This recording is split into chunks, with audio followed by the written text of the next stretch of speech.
So the point I'm making is that although the foundation for our economic crisis was laid by previous governments with extreme reckless mismanagement of fiscal policy, we have all the evidence of that. But the current government, which met the crisis and inherited it, also made some important mistakes. And I will point it out, not for recrimination, but simply as lessons learned for the future. Hello guys, welcome once again to Think Tank TV. Now there's a video that has gained media attention around the shores of Nigeria and the world, and I thought to bring it to you. Now, one thing I've observed is that some people do not prioritize listening to informative content like this.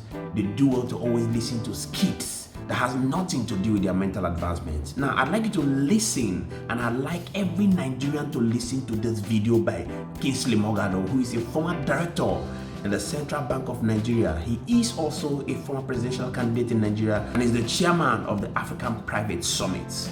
Now, in this video, he went ahead to dissect the implications of the Nigerian economy, explaining why the Nigerian economy is like this and the flaws of the governments in power for the last 10 years. Yes, Peter Obi was there, Kenneth Okonkwo, Cream de la Cream was there, as it has generated a lot of media reactions.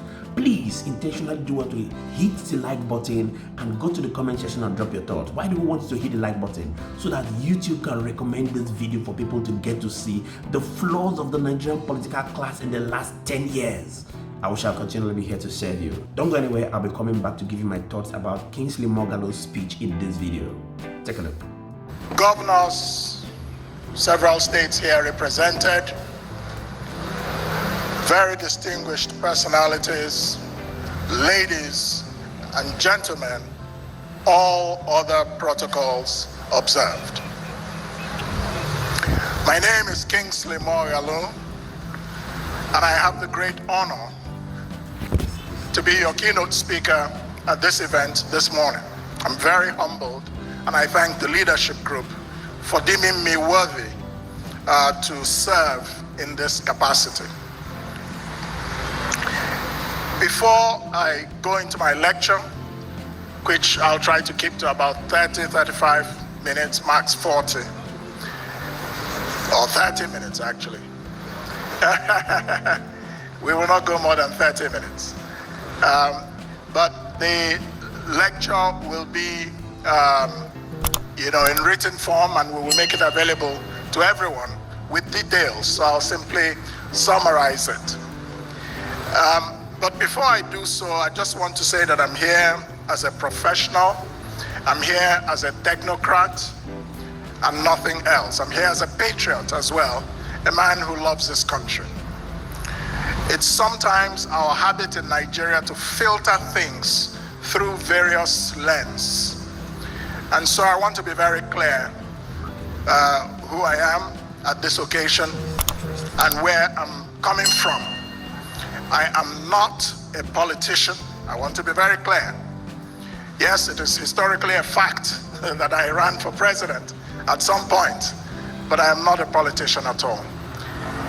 I ran simply because I felt the country was going into the ground. And simply I expressed myself by presenting Nigeria with a different vision. And I think we made some impact that opened the way for other people to come, and I think the rest is history. So let me go into my keynote remarks this morning, and our subject is Nigeria's distressed economy. Which way forward? That is the topic of the moment. And let me begin by saying, let me get my watch out so that I can time myself.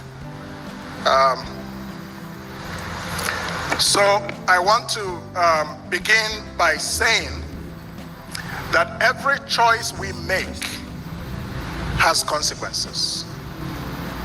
But we have no choice over the combined consequences of the choices we have made. I want us to let that sink in for a minute.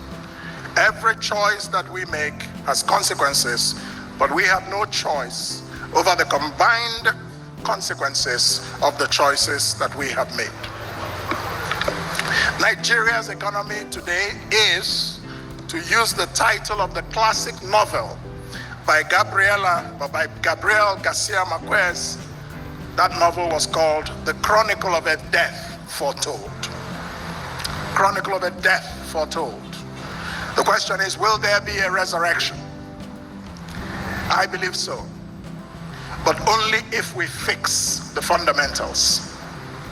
There is nothing that is happening today, the hyperinflation, the crisis of the value of the naira, debt distress and revenue challenge, unemployment, and extreme poverty, etc., that should surprise any thinking citizen or professional observer of how our country's economy has been mismanaged for a very long time. Choices have consequences, and we should not be surprised that there is hunger and anger in the land today. The past 10 years were particularly ruinous. They were the years of the locust, marked by unprecedented mismanagement of fiscal time. Choices have consequences, and we should not be surprised that there is hunger and anger in the land today. The past 10 years were particularly ruinous.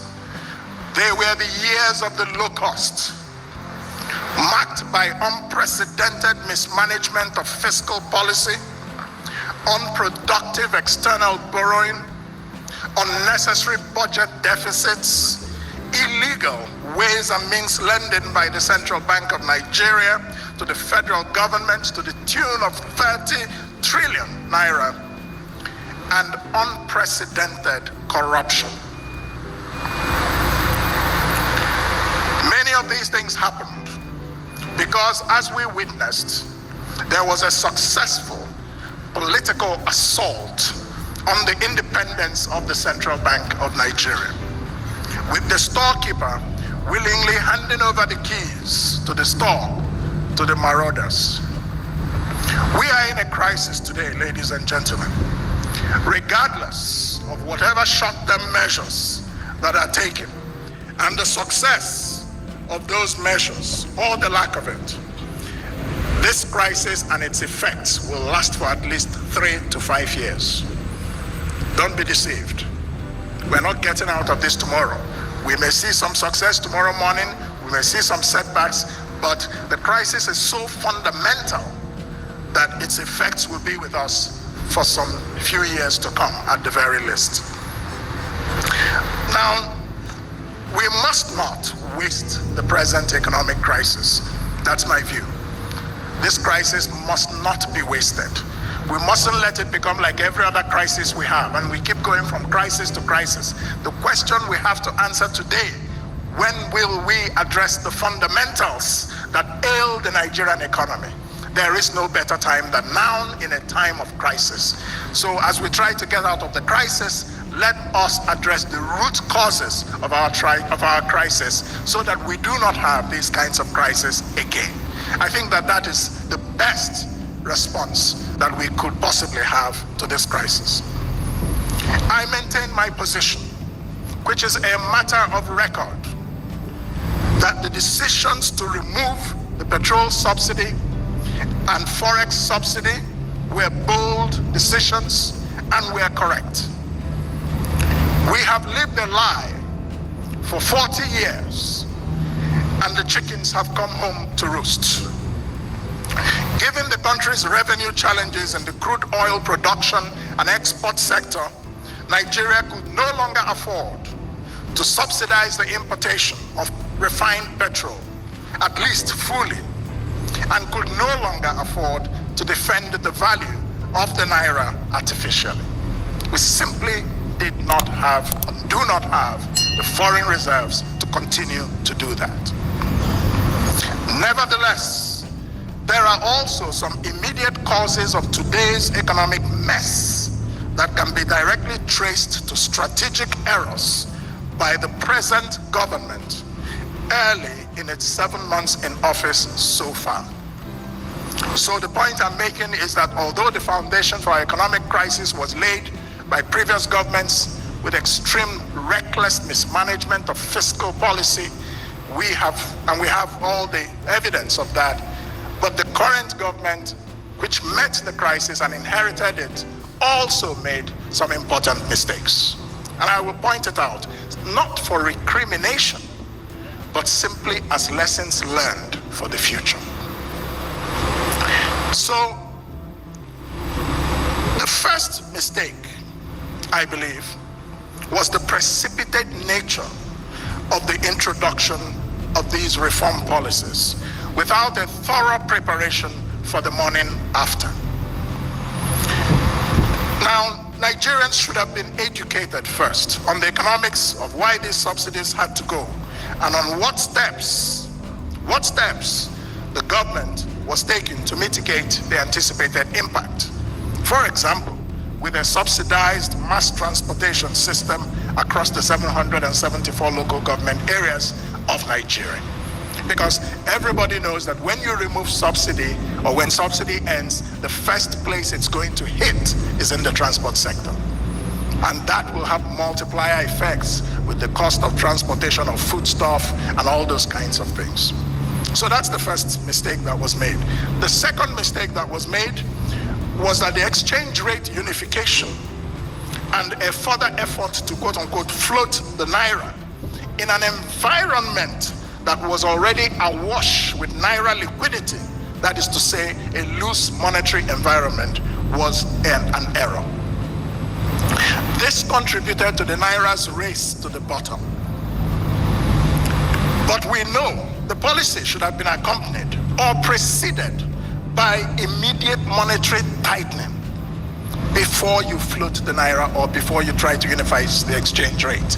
Because with so much money sloshing around, so much naira, what you find is that a lot of naira is being used to mop up the dollars, and that's putting demand pressure on the dollars, and the dollar continues to rise, the naira continues to fall. The past 10 years were ruiners of our economy. That automatically means that was the tenure of Buhari and some part of Goodluck Jonathan. Now, when I went to research about this guy, I found out that he was a deputy director in CBN from 2009 to 2014. That means that between that 2014 and today is exactly 10 years. That's like him exempting himself from the flaws of the Nigerian government. Having said that, let's look at some of the takeaways of Kingsley Mogalu in this his speech. I said it in one of our videos that one of the major mistakes of the Tinubu administration, in as much as it is important for us to remove the subsidy, was the way and manner he removed the subsidy. And that is exactly one of the major points he said there.